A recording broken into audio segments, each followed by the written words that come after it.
Man arofa nafsahu arofa robbahu. Kunci kebahagiaan, katanya Imam Ghazali, kenal dirimu. Kalau kamu sendiri masih nggak paham siapa kamu, apa maumu, kamu tidak akan bisa bahagia. Sebenarnya ini teori paling gampang. Kalau kamu nggak ngerti selera makanmu, jangan-jangan misalnya makanan yang kamu sukai apa sih, kalau kamu nggak ngerti, ya kamu nggak akan bisa membahagiakan dirimu. Kamu sendiri nggak ngerti. Cara paling gampang untuk bahagia ya membaca dirimu sendiri dulu. Katanya Imam Ghazali, ia yang mengenal dirinya, ialah yang akan merasakan kebahagiaan sejati. Mungkin selama ini kamu nggak bahagia karena kamu nggak kenal dirimu. Sebenarnya kamu suka misalnya baju-baju tipis, tapi karena kamu nggak kenal dirimu, kamu lihat orang lain pakai baju-baju tebal, pakai baju-baju jubah, kamu anggap itu yang enak, dan kamu tiru, ya nggak enak akhirnya. Kamu nggak nemu kebahagiaan di situ. Jadi kenali dirimu dulu deh. Kenapa kok kita nggak kenal diri, katanya Imam Ghazali, biasanya ketutup oleh hasrat, oleh hawa nafsu, oleh karakter-karakter binatang kita, oleh keinginan menaklukkan yang lain, oleh keinginan jadi idola, oleh keinginan macam-macam. Itu yang bikin kita nggak kenal. Padahal kamu seleranya cuma nasi kucing, tapi karena ingin dianggap keren, kamu milih restoran-restoran mahal yang ada steak, ada apa. Padahal begitu lihat steak kamu janjane mau muntah. Itu panganan opo itu. Tapi yo biar dianggap keren, terpaksa kamu sambil nutup hidung dimakan. Nggak enak karena kamu nggak kenal dirimu sendiri. Ketutup hasratmu untuk dianggap anak gaul. Sebenarnya pakai jin itu mungkin kamu tersiksa luar biasa, wong meletup kayak gitu gimana. Tapi kalau nggak pakai jin nggak keren, Pak. Padahal kan yang paling keren itu kan menurut saya kan pakai sarung paling enak. Longgar, ISIS kan. Loh ya kan. Makainya juga simple, kapanpun dibutuhkan bisa dibuka. Bayangkan kamu pakai jin ke kamar mandi aja tak sumpek, coba pakai sarung jangan diangkat wes. Nah ya kan, loh itu kecenderungan jiwamu, tidak bisa dibohongi. Jadi kenali dirimu. Oke. Terus, dan jangan salah katanya Ghazali, mengenal diri itu manfaatnya dua. Begitu kamu jernih membaca dirimu, semakin ke dalam, semakin ke hakikat sebenarnya siapa itu manusia, justru di paling dasar kamu akan ketemu gambarnya Tuhan. Ya kan? Karena Allah memang yang membedakan manusia dengan yang bukan manusia kan wa nafakha fihi min ruhi.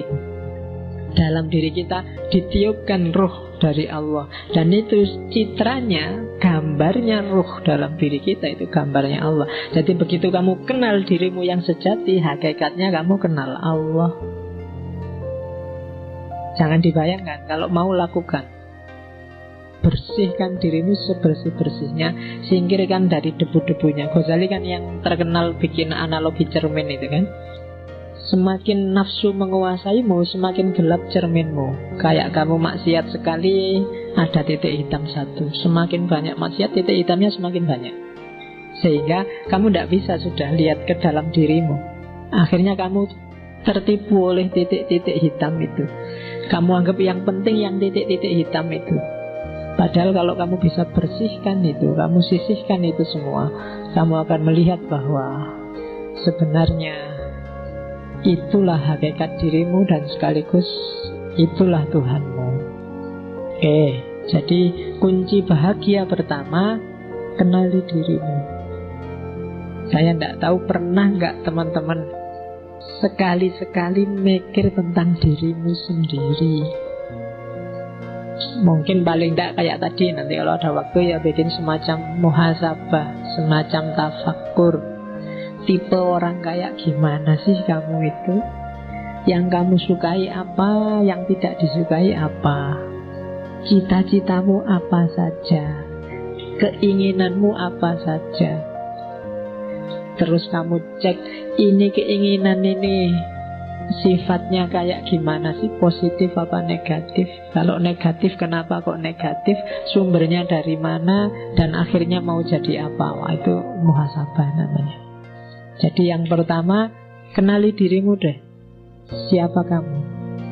Ya kalau orang perang itu kan harus ngerti posisinya. Kalau kamu nggak ngerti posisinya, gawat, ya kan?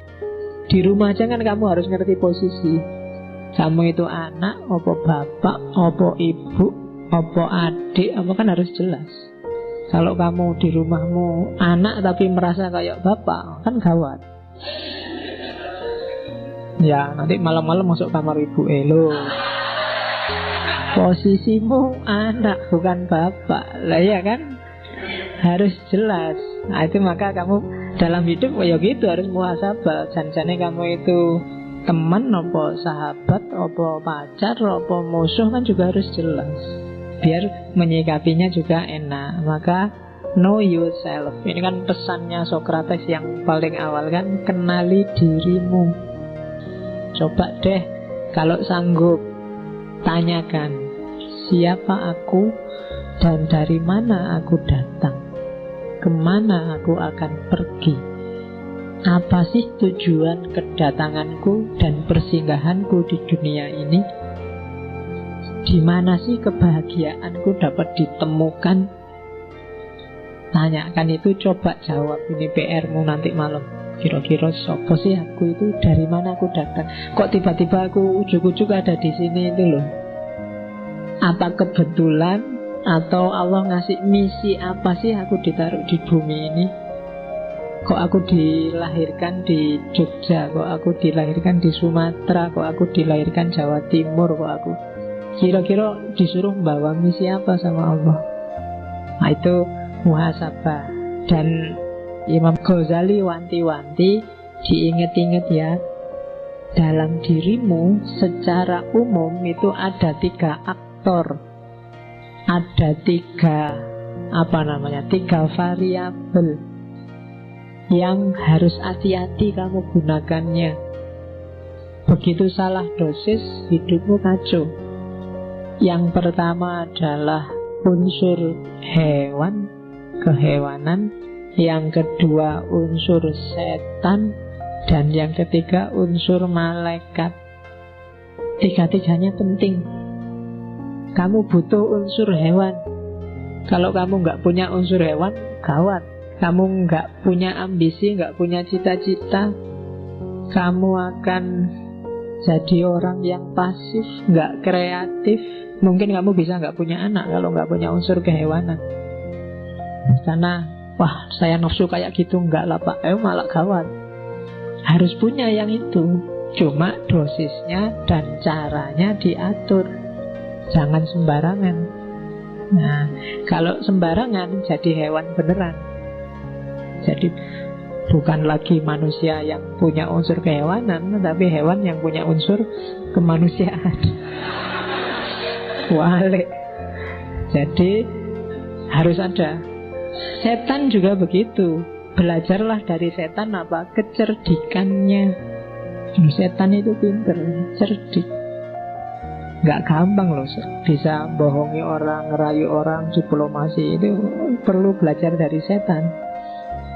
Ya kan? Loh, kalau nggak cerdas luar biasa, nggak bisa jadi setan. Kamu bisa mengerayu orang, orangnya punya akal. Manusia kan dikasih bekal akal. Dan itu setan ditantang untuk menaklukkan. Dan sering sukses. Ya kan? Loh, setan itu kan sering sukses. Kadang-kadang setannya belum ngapa-ngapain itu sudah sukses. Setan ya geleng-geleng kepala, dan menungsoy belum diapa-apain wis manut. Oke. Dan malaikat, jangan salah, dalam dirimu ada malaikat. Potensi untuk pasrah, tunduk total 100% pada Allah tanpa bantah. Karakter-karakter baik 100%. Cuma malaikat yang murni, tidak ada hewannya, tidak ada setannya. Ya, jadi tidak manusiawi. Jadi manusia itu mix antara tiga-tiganya. Jadi bukan tiga-tiganya dibuang atau dipilih yang mana, tapi kontrollah tiga-tiganya sesuai dengan dosisnya masing-masing. Kalian harus ngerti dosisnya, ngerti takarannya. Jangan berlebihan.